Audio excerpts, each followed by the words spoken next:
外面的动静，突然猛烈的敲门声传来，演哥没办法，只有听到后外面安静下来。可想不到的是，这个女人竟从门底死命往里钻，还把演哥裤子扒了下来。这时就有了很经典的一幕，马桶盖爆头，演哥用力踩着马桶盖，直至女人没了动静，他才翻过侧门往外冲。可刚到门口，一个光头丧尸竟走了进来，他看着眼前娇嫩的演哥，顿时觉得手里的鸡腿不香了。可傻人有傻福，演哥无意间打开烘干机，风将报纸吹起，挡住光头视线。演哥见准时机，光速逃离厕所。可没想到的是，2秒之后他又冲回女厕，后面还紧跟着2只丧尸。演哥没办法，又逃到厕所隔间，快速锁上开关，然后再探出头，大声的朝外呼救。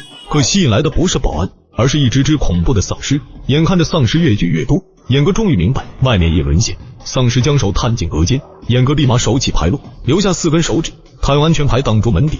可丧尸不断骚扰，惹得演哥不厌其烦，